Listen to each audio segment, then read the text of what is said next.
Welcome, folks. Thank you for joining us for what I believe is the first Coaches Connect call of the year. There was maybe one last week. I wasn't there, so I'm going to pretend that this is the first one. Thank you for joining us here today. Have a little bit of a smaller crew, and some additional folks are rolling in. So if I'm distracted letting people in, because I told Zoom, don't put on a waiting room, but it insists that I must have one. I apologize for that. But we're going to get started today with Seethal, who I saw recently in our. Oh, so for folks who don't know, PN also has our own coaching programs. We actually started specifically as a coaching company before branching out into other areas of education and program and software and all that good stuff.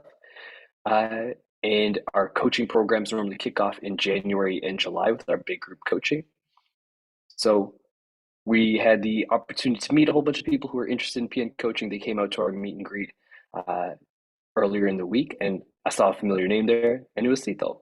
So I was curious to know, Seethal, as someone who has a coach who has a good deal of experience in this world, what drove you to kind of seek out PN for coaching and then kind of dip your toes in the water to see if it's something that you want to engage in?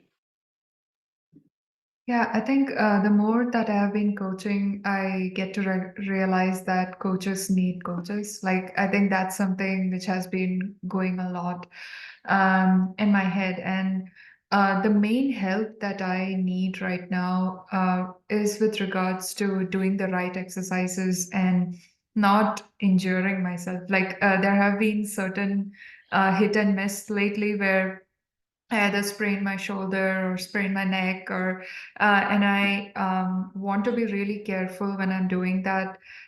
So I just wanted the knowledge of how to do these exercises in the right way, um, Mhm.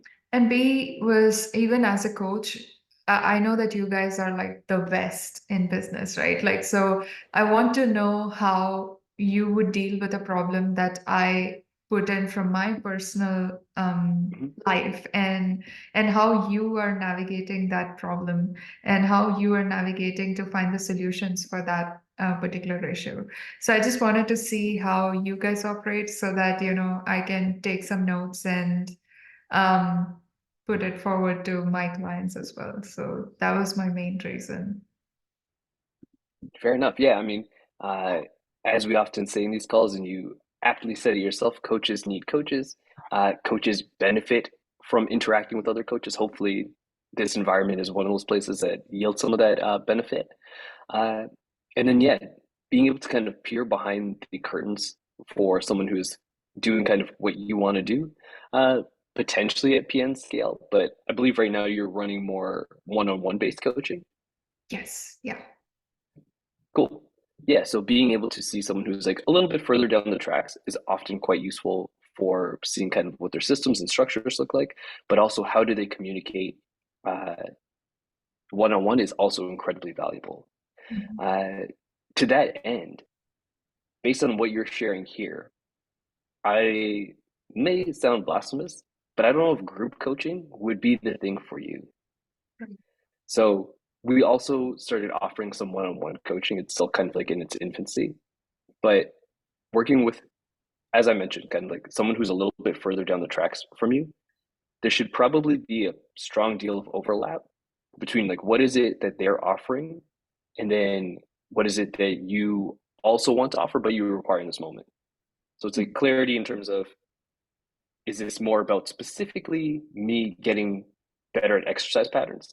Because then it's like maybe a personal trainer who can actually get eyeballs on you would be more useful. Right.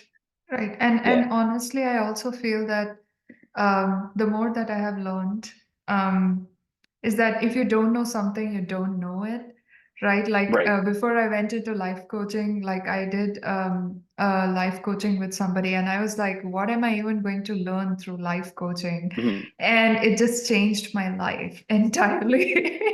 So before I went into it, the thought process that I had was entirely different, and the same thing applies to any of the courses that I take with PN as well. Like I did SSR, I did PN level 1.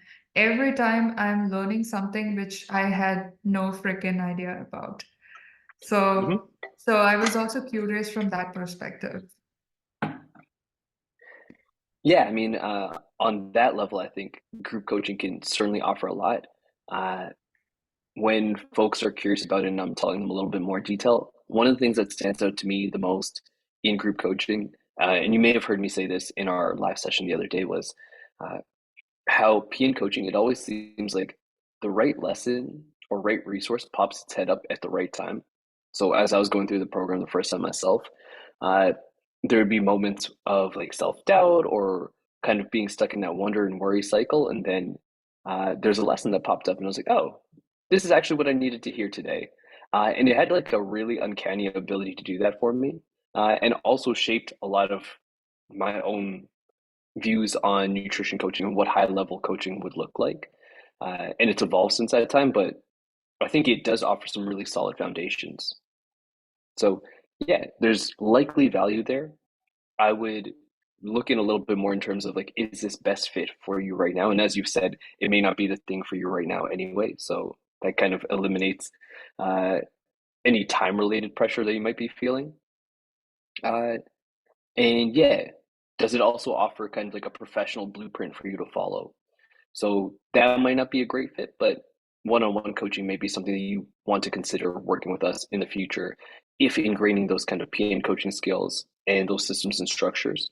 I know the coaches that work in that program would be, they have been PN coaching clients themselves. They have worked with people who are currently PN coaching professionals. And one of the things that draws people is like, hey, I want to see what your systems and structures look like. Like, how do you organize content? How do you organize conversations? And being able to see behind the curtain there is incredibly useful. Cool. Thank you for getting us kicked off and sharing a little bit more insight into uh, what you are mulling over at this time of the year. Anyone else have either experience going through the PN coaching program or hiring a coach? Is that something that you're interested in doing for this year? Is it on the roadmap for you as part of your own development?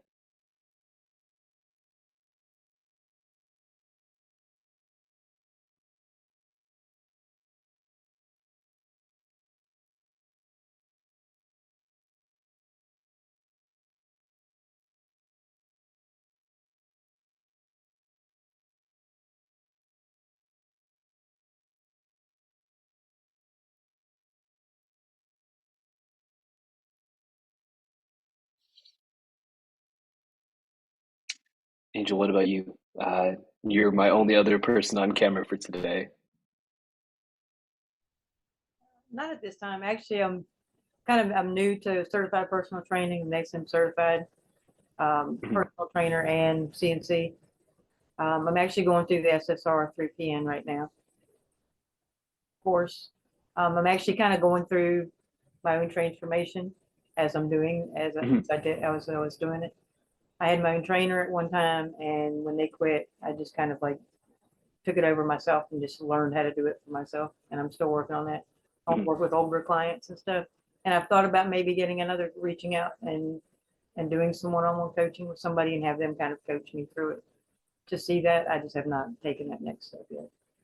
But it's been a consideration at one point that I'd like to find somebody that, in the PN community that would, be able to do that. Fair enough. Yeah, I hope you consider someone within the PN community. And if you were looking for someone, my suggestion would be to kind of like peruse through threads that pop up and look for consistent names and then see how they answer questions. And do they answer those questions in a way that seems appealing to you if you were to receive that from a coaching perspective? Assume that they are wearing their coaching hat in those environments. They are practicing what they preach there. And if that's something where it's like, oh yeah, that person's message really resonates with me. I like the way that they communicate. That might be a prompt to send them a DM or check for their name in the coaching directory and see if they're willing to take on additional clients at this time. Thank you. That's a great idea. I wasn't sure which direction to go if I was looking at that, where to start, try to Yeah, find. yeah. I mean, if you go straight to the directory, it's like you can go by geography. But then there's a little bit more legwork in terms of like trying to track down websites or social handles and just see like what kind of content do they post and things like that.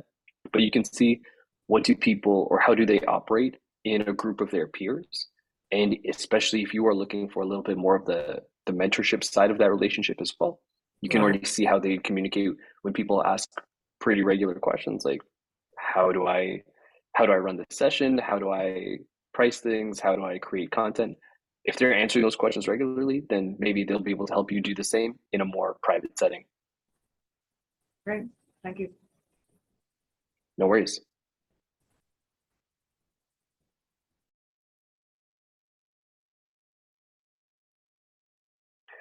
We have a pretty sizable group today. That's good to see for the first call of the year, which again, I have no idea if that's true or not, but I'm going to keep saying it until someone corrects me. Uh, any other questions pop up for you? Preston, I saw you unmute for a second and then hit the mute again. Looks like your connection uh, might be a little bit unstable right now. Hopefully you can hear me.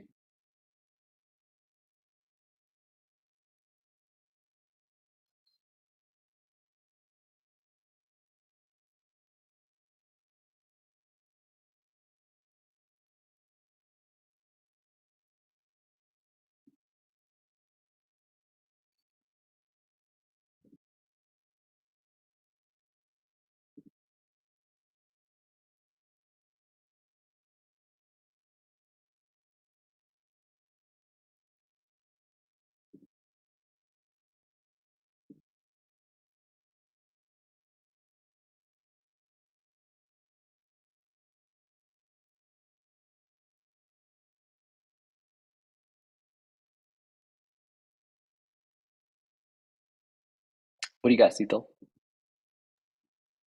Okay, since nobody else has a question, I do have one. Feel free. Have you ever fired a client because they were inactive or not responding um, to your suggestions and recommendations and stuff? Like, have you ever gone to that extent of saying that, hey, you are not in the right place right now, so come back to me when you feel more ready? Have you ever done that? So I read that as two separate events, and it could be contained within the same coaching client, but let's take it as two separate things for the time being. So one, as a client is inactive. Uh, they're missing sessions. I'm reaching out, there's no response. The way that my coaching program runs is on a monthly basis. So at most, there'll be 30 days of potential inactivity before the next invoice is due. And if that is the case, the end of that contracted period, uh, hopefully, I've done my best to reach out to them, ensure they're safe, uh, kind of confirm that we're still ongoing in coaching or not.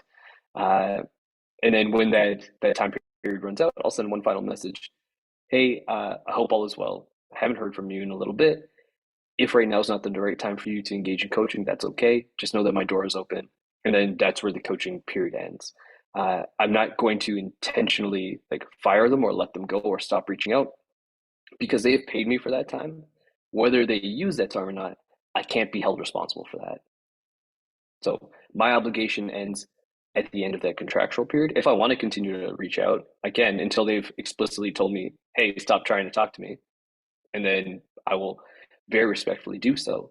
But if a client is MIA, I'm going to assume that they are MIA with the best of intentions, and some series of events is conspiring from preventing them or to prevent them from reaching out to me. I don't assume that this is malicious and they're doing this to personally spite me or waste my time. And I'm just going to stay within my professional uh, obligations to regularly reach out, ensure that they're okay, check in, to offer opportunities to reschedule. Those are all the things that I set out early on to say, hey, if I don't hear from you from a couple of days, this is what I'm going to do, and then I do those things.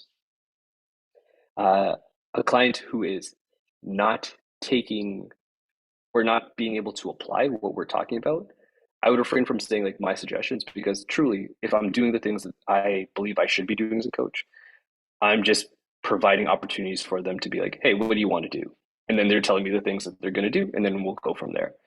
So if for whatever reason they are unable at this time to take those actions, again, that doesn't dictate the coaching relationship for me or our professional relationship, I'm here doing the things that I said I was going to do. I'm going to still keep our appointments. I'm going to make sure that I'm reaching out to you. I'll provide resources when I think it's valuable. I'll answer all your questions. If you can't apply those things, then it's on me to direct the conversation to, hey, what do we want to apply right now? What feels like the right move for you at this time? If that is very minuscule, verging on nothing, and you think that's the right move for you, cool. It is not my goal to say like, let's do more than that. Does that make sense? And then I'm not going to fire someone because they are unable to execute for a time period. Yeah, yeah, that makes sense. Like my idea was more of, you know, how we say that if you keep pausing on your fitness journey or Mhm. health journey, the only thing you will get better at is at pausing. Right. You know, like people take a break and they entirely stop exercising or taking care of their diet and Mhm. um, so I have this client who has been doing that. First, they said that it's you know Diwali was in, and so Diwali is done, and Mhm. they said, okay, we'll start after Diwali, and then it was the Christmas, and then it was New Year, and now it's like Mhm. one more month of extension, and I have taken a session with them where I have explained to them that you know pausing is not going to help.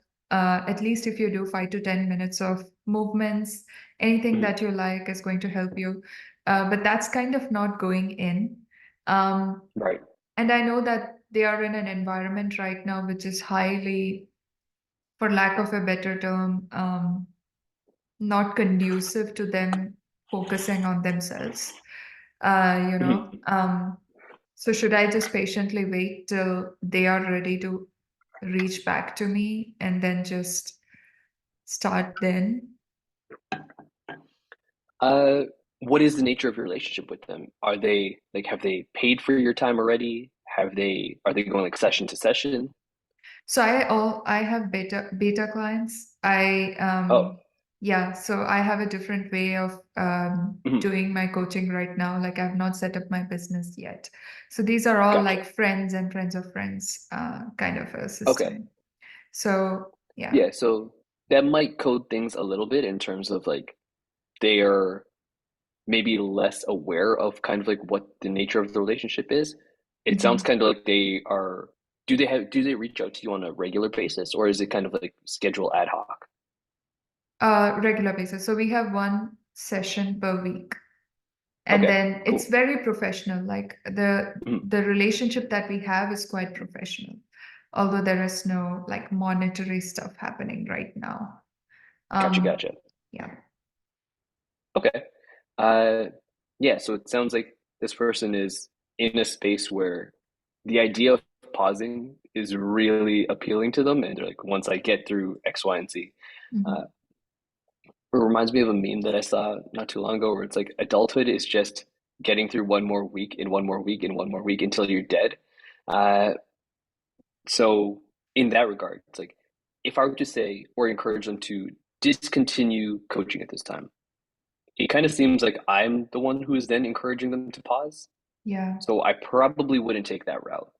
Mm. Uh, the other thing I would add here is that quite often when someone reaches out to you and engages in this conversation, it's like the window for change there is open. Mm. It may be open like a sliver or maybe all the way open. And if it's open a sliver, it's like they can't really do so much, but they're considering the idea. They're in that space, maybe that like pre-contemplative space of like making some changes. Uh, if we pursue the conversation of like, let's take a break, come back when you're ready, we're effectively closing that window. So even by nature of them showing up and speaking with you week to week, like they're doing something. Mhm. They're still in that same space. They haven't really moved forward, but they haven't moved back. They haven't closed the window there.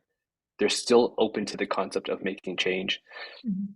I think when we have clients like that, and every coach will have clients who show some of that to some degree, the goal is to try and keep that window open for as long as possible, which Mhm. is sometimes uncomfortable for coaches, especially coaches who tend to see coaching as kind of not all the way a business, but sometimes like a life calling. It's like, I'm not doing this to get rich. I'm doing this because I enjoy it, which is great. And I love that mentality, but it feels uncomfortable when it's like, oh, my client is not getting the result that they signed up for. Therefore, if I keep them on, it's unethical on my part.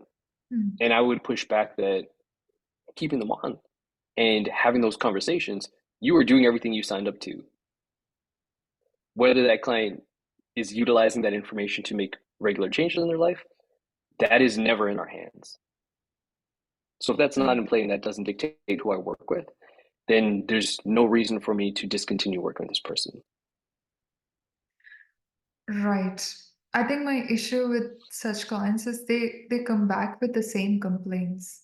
Like Hmm. they come back with the same problems again and again and again. And I try to explain. I'm very patient in listening to them and being empathetic and suggesting to go to a therapist or whatever it is, like whatever they need, which I am not qualified to do. But then it's just the same thing, like again and again and again and again. Hmm. And then it starts to build a little bit of resentment on my part. On, oh Hmm. man, like I told them the same thing last week, and I told them the same thing last week. And um, how do I navigate that part where they're coming back with the same set of problems and they're not listening to the solutions? I Or think this do is where I, being comfortable. yeah. Yeah. Sorry, finish your thought.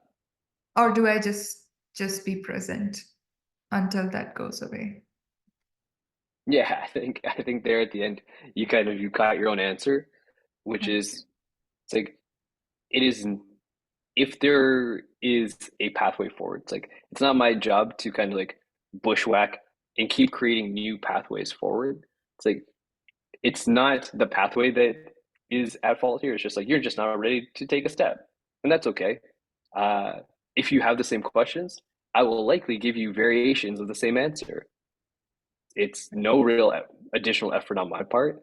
Uh, I'm happy to keep having these conversations with you as long as you are happy to keep having these conversations. And I think another thing to consider here is that if you are in this coaching space, you, especially as a professional who's in their 20s or 30s, you're going to be having this conversation for pretty much as long as you're in this coaching space. The faces sometimes change. Some of the information might change a little bit, Mm. but these are the conversations that we're going to have. Like if you've been practicing for a few years, you've probably seen iterations of the most common things already. Every now and then, you'll get an interesting uh, case that comes your way, but you will largely be having these similar conversations from now until all time Right. Mhm. with different people, with the same people. They're kind of similar. Uh, Finding a place where you're like, yeah, I don't mind having this conversation. I don't mind having the same conversation with you every single week if it gives you value. Mm. The only time that I think as a coach where it's like you have to take a step back, it's like, I'm not really serving this person anymore and I'm uncomfortable with it. And then understanding why is it that I'm uncomfortable with this? If there's something there that's like really pushing against your own personal values, then like pausing with that client, discontinuing your work with that client is completely valid. If this is sucking energy from you that you can be using for other things and you're dreading speaking with this person, like you absolutely have the ability there to draw a boundary and say, hey, I need to put my time and attention into something else right now. We can resume this if you think it's valuable later on, but we should probably pause. Right. Yeah. And yeah, I mean, I think it sounds like maybe even that messaging is like counter to what I said 5 minutes ago, but Mm. ultimately it'll come down to do I, as a coach or as a professional here, feel that this is harmful to me? Because if my client keeps showing up, they are paying me for a service. I Mm. can continue to deliver that. I'm going to assume until they've told me explicitly that, hey, this is not working for me, that things are going fine. I could Mm. assume the worst, but I also make it a personal decision to like, if I see nothing from you throughout the week, I'm going to assume that you are doing everything 100%. I have no proof to the contrary. So this keeps me from spiraling and constantly like being like, should I poke in to see what they're doing on social media? Should I send them a message? Should I send them another message? Should I send a resource? It's like, I'm going to assume everything's going okay until you tell me otherwise. Mm.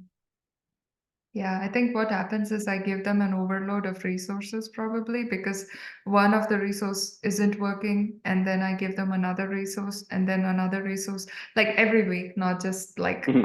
on one week I just blast them off with like 10 resources. I don't do that. Right. But I feel like I give them one resource and then in 2 weeks I don't see any progress. And then I give Mhm. them another resource and then 2 weeks, no progress. Like, so maybe the resources are also, it keeps piling up probably. And that overwhelms them more, maybe. There's certainly a potential for that.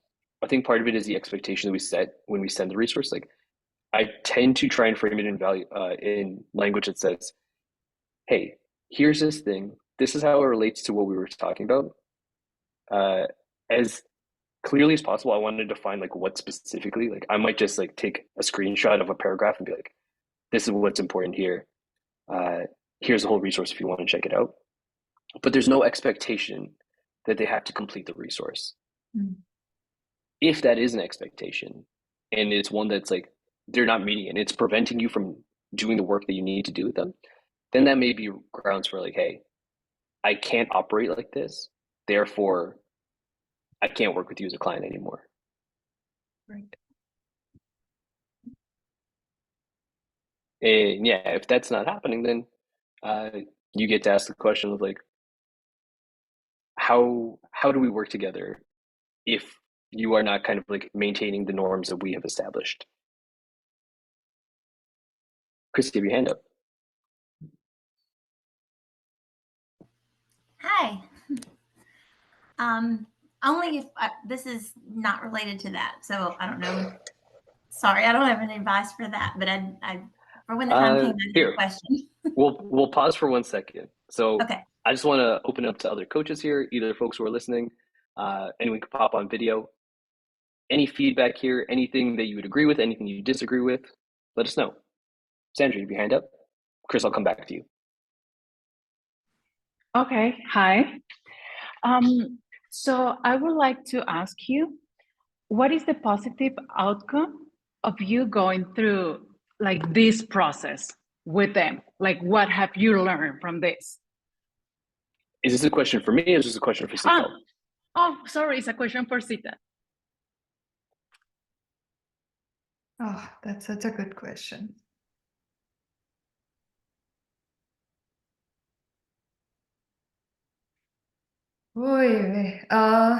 I think the biggest part is to know that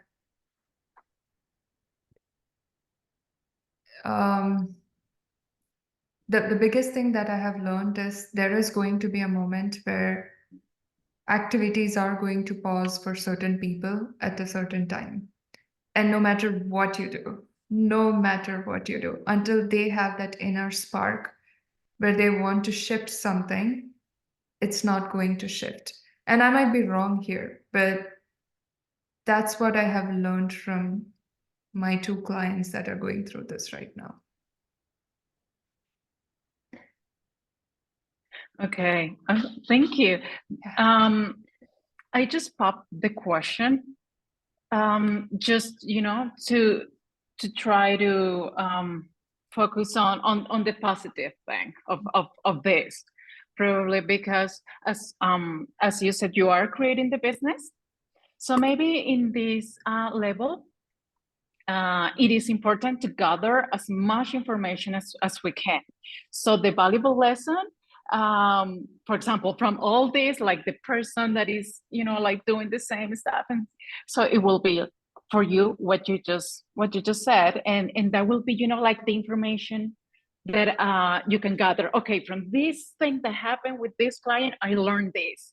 So as much information as you gather, that will be great. So I think the goal sometimes is, you know, to change their not to change their life, but to support them.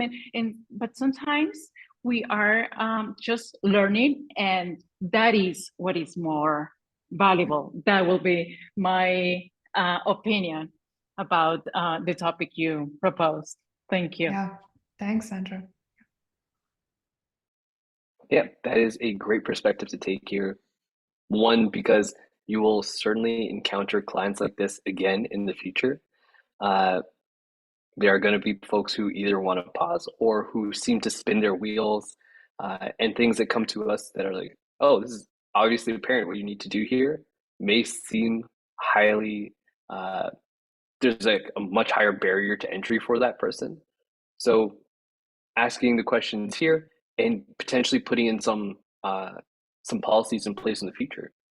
So is there something that you need from your clients as like a minimum requirement to continue?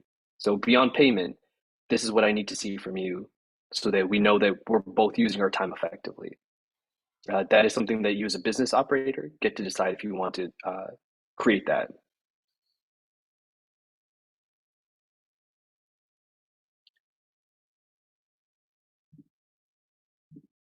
Chris, I'm going to bring it back to you. Okay, hi.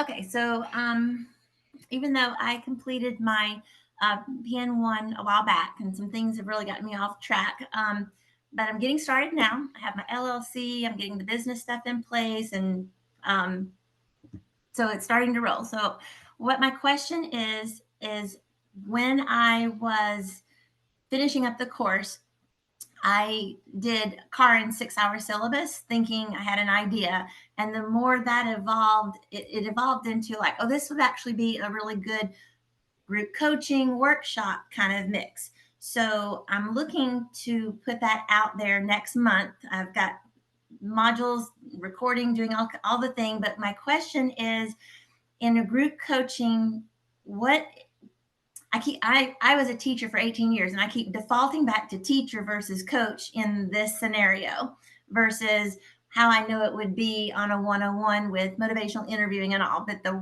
this workshop group coaching, what role would you say is beneficial to the participants? Is it more of a teaching or just checking in for accountability? Or, you know, I'm not quite sure what my role would be when I'm thinking like for one-on-one. I've already got my intake form ready, my check-in ready, all of that stuff's ready, but it doesn't apply to the group. So I was looking for some feedback because I put a lot of work into this and I want to put it out there and just see, you know, how it goes. But I just don't know my particular role other than offering the recorded modules and just checking in with them some. So any thoughts? Definitely have some thoughts. I want to see if there's anyone here who offers a group coaching program or focuses their attention more closely on group coaching programs. What do you see your role is? What are the deliverables that you share with your coaching clients in the group format?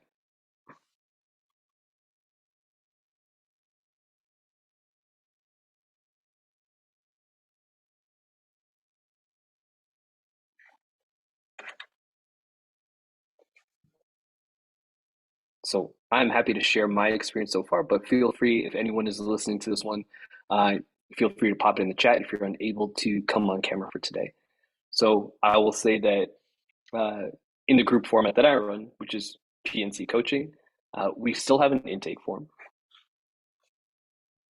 So I would still continue to have an intake form of some format. So it may not be as intensive as your one-on-one. It could actually be the exact same form if you want it to be. We use the same forms in group coaching versus one-on-one. It sounds like you're checking in with them. Do you have a kind of like statement in terms of how frequently you'll check in with them, any type of cadence or frequency they should expect as group coaching clients? That's where I'm getting kind of stuck because I don't know. I feel like because I am going to run it since I'm new, I don't have a platform, any of that, other than I'm just going to do it as a Facebook group because the ones interested are, I can have contact with Facebook. So I feel like just even just a daily something checking, not the check-in, but something daily where I'm, whether it's a little just knowing I'm there if they have questions, to answer questions, or just a little bit of motivation or reminders or that kind of thing on a daily basis, and maybe just midweek more of a bigger check-in.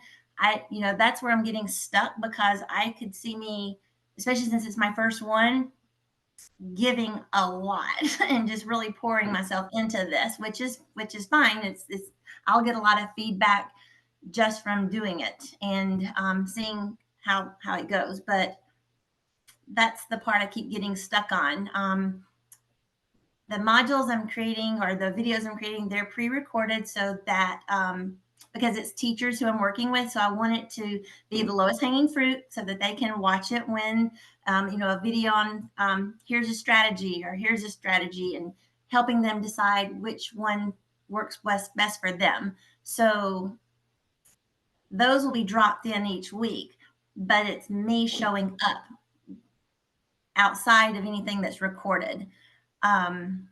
So like I said, I keep defaulting to more of the teacher in me, because that's what I know, versus the coaching aspect of it. And if it's a workshop and group coaching, do you find that that's okay to be more of a teacher in some aspects, where you're delivering as a resource, I guess?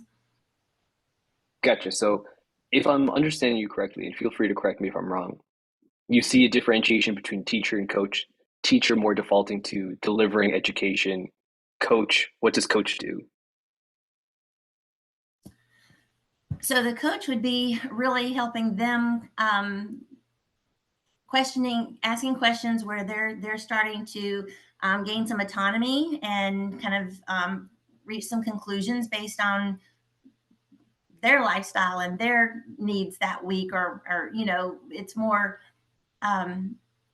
it seems more personable. It seems more back and forth, versus teaching is here's some information, here's a resource, and then obviously how can I help you, if anybody has questions. But I feel like the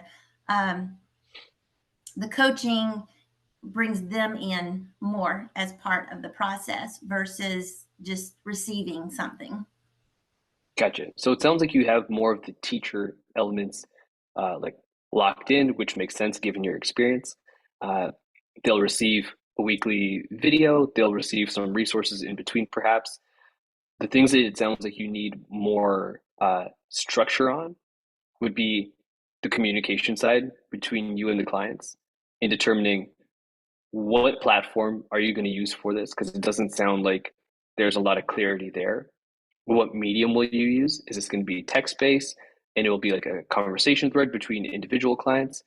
Is this text-based and it's a group chat format?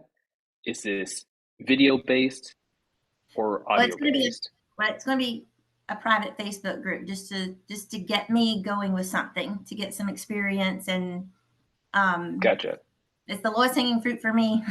And I know the community that I'll be working in, they default to Facebook. It's not like an additional step. So I'm trying to make it where they're finding it's not all this new to them, that it's something they're already on their phone. There's the group. Oh, she's popped in to say this or to provide this, so it'd be a Facebook group. Right. Okay, cool. So you'll be handling those conversations. It sounds like either they'll post questions and you'll respond to them, you'll start discussions and then they'll comment on them. That's how you're going to handle that communication. Cool. So you may want to put a little bit more additional thought into, am I generating conversations? So I put up a post and then solicit feedback on it, or am I leaving it just kind of open for them to post and then I'll comment as they do? My suggestion from group format is that there's a really typical trend that you'll see is that there'll be a really high volume initially in whatever the group format is, whether you use Facebook or another messaging platform. There's really high volume initially, and then after about the first 2 to 3 weeks, it starts to dwindle off, and then by about week 6, it's a ghost town, and you can kind of like keep you can keep it humming along a little bit more, but it really is an intensive effort on the person who's organizing it. Like you have to respond to all the things, you have to create the posts, you have to drive the engagement. It doesn't normally kind of self-sustain. Okay. Well, and because I had in my head, it was going to be a course, and then thinking, oh, this would be a good workshop with some coaching embedded in it, that I was thinking of having it either 4 to 6 weeks, something where we're focused on this for this amount of time. I'll answer questions, give some resources, some strategies, and then offer it again another time for a different group, or we'll see how it goes. That it's a big learning curve for me as well with, Right. with all of it. So that's good to know that it will kind of fall off a bit. Then I know to expect that, and maybe I'm on the right track with keeping it between 4 to 6 weeks for now, just as my first time out.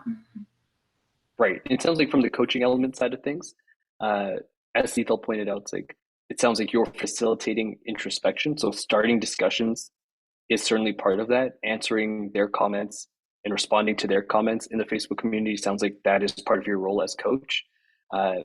Asking pointed specific questions and getting them to like utilizing your MI coaching skills in a text-based format and getting them to respond to those things. Those are all really valuable things that you can add there.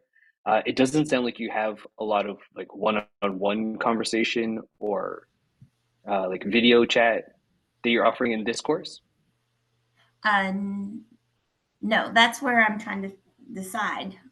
Is that part of my, because I do want to do one-on-one coaching, but I wanted to see just how this goes, because I put so much time and effort into it, and I did that first. I created that first.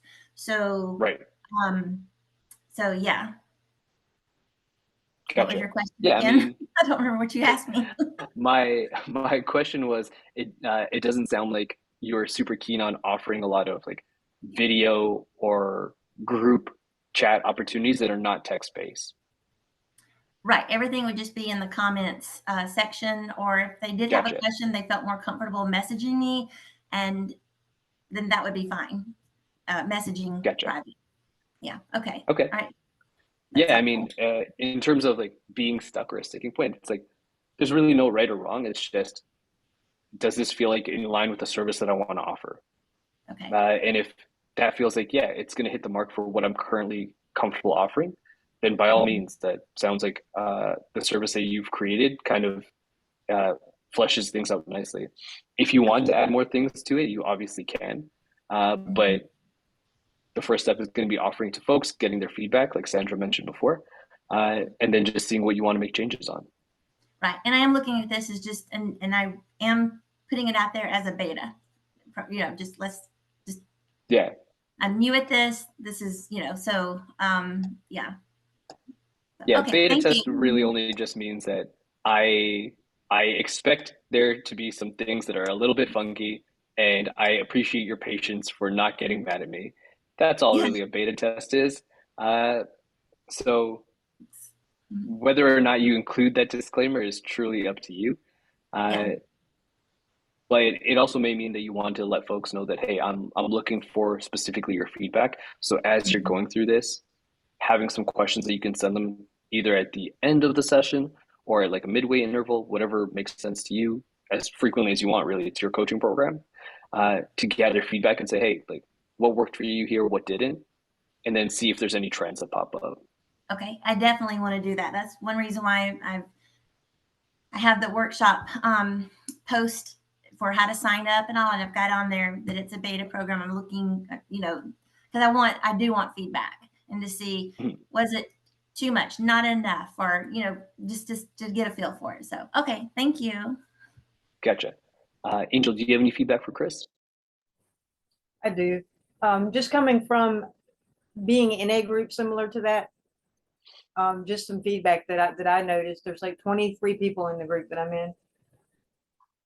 There was an offer of a Q&A like halfway through some of the sessions, doing a live Q&A in case anybody wants, does have any questions, or at least it would be some follow-up with them. Also, I'm not sure how many people you have in there. There was a group messenger chat that everybody that was part of the group was in there, and that would get the groups interacting more off of the Facebook page and giving each other feedback too, and that support for the ones that need that extra little bit of communication and connection with people. And that's what's been helpful for us. Out of the 20-something people, there's maybe 6 or 7 people that are really connecting in the chat, and that's giving a little bit of added value to the group that I'm part of. Okay, thank you. I appreciate that. Just a couple of suggestions that I've noticed from being part of a group similar to that. That means a lot. Thank you. You're welcome. Cool. Any other additional feedback for Chris? Christina, I see your question in the chat box, and actually it partially relates to what Chris was asking as well in terms of how to receive feedback. So I can share my exit questionnaire. I'll grab it in a second. I have it around here somewhere. But Chris, I would encourage you to create something similarly as well. Probably a Google Doc form will do, with just like a few questions to give folks an opportunity to give you feedback. So asking things like, how valuable were the video modules? Is there anything else that you would like to see here? If you're gathering like marketing information as well, it might be worth asking like, hey, how much do you think this program would be worth, depending on like current value? It's like, I'd pay more for this, I'd pay the same for this, I'd pay less for this. It's all really useful feedback. Some of it can be really pleasant, some of it might be a little bit painful, but I would encourage people to be honest so that you can make the adjustments required for the next go around. I would appreciate Every that, launch. Yeah, for sure. We'll post it in the chat in a second. But yeah, every iteration of your program is an opportunity to do things a little bit better. Thanks, Jeremy. Yeah, just give me 1 second to see if I can pull this thing up.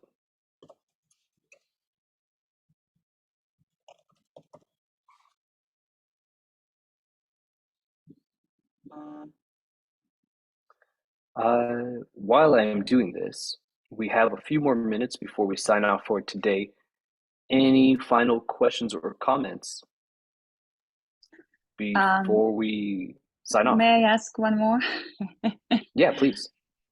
So I actually reached out to the support team and asked if there is a possibility to get the notifications about this coaching calls a little earlier. I don't know if this year was already set up. Like, we used to get those monthly emails that would kind of like give us an opportunity to save the spots 4 weeks ahead, which was very helpful for my schedule. To be very consistent with attending, because I found this course very helpful and I would like to take the most out of it. And then in the last couple of months, last year, it kind of stopped. So I was wondering if that was my email issues, right? Or if you guys simply, I'm not saying you personally, Jeremy, but the PN team stuff sending them. So I reached out to the team and I didn't really get a clear response on that. She was just saying that she would address to the team. So I was wondering if you know anything about that. Yeah, I mean, in terms of, I think for the last, like for December and for January, we were a little bit slow getting it out the gate because of just scheduling issues. Both Kate and myself had a boatload of vacation that we had to use up real quick. So we're like, are you here on this day? Or am I here on this day? And it's like, neither of us were. So we didn't want to commit too early in advance in case anything changed. And same for January. But going forward, I think we have a little bit more stability, and typically we'll try and get these out at least a month in advance. Okay, that would be great. Thank you. Thank you very much. Yeah, no worries. Yeah, I don't know if anything else has changed in terms of like delivering them, except for when do Kate and I sit down and look at our schedules. And for the last 2 months, with both of us being all over the place, it was not that often. No, it's understandable. How do I access to this draft that you sent? Sharing the link should allow you to open it. If you click on it, is it giving you a message saying that you don't have access? It says indicates required question, and then it kind of starts like actually giving me questions that I would ask a client, and then it shows submit. Here, I will share my screen for this one, and then Okay. you can let me know if you're seeing the same thing, because I believe it should look the same. But maybe I'm just seeing it from the send or from the kind of like owner's view. Let's see if we're seeing the same thing. So this is what my form looks like.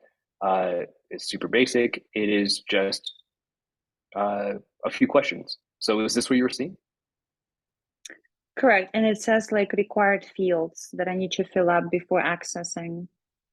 Oh, maybe it goes one at a time. So, well, I don't want you to have to do that. So we're just going to go through this one together.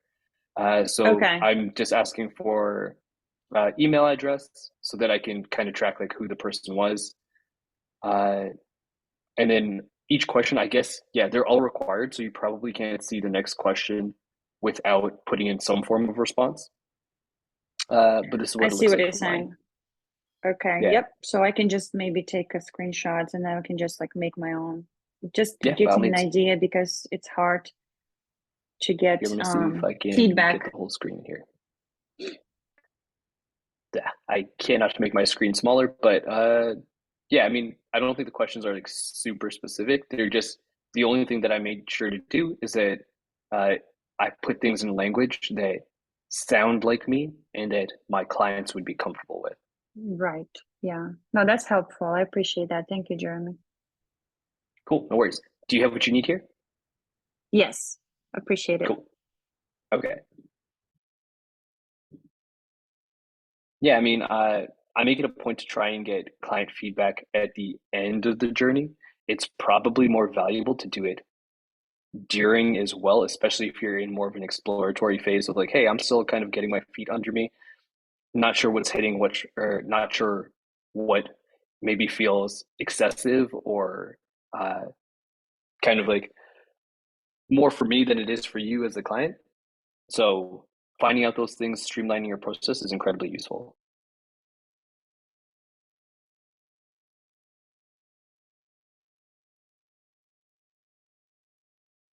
Oh yeah, you got to meet Kate in Tampa this week.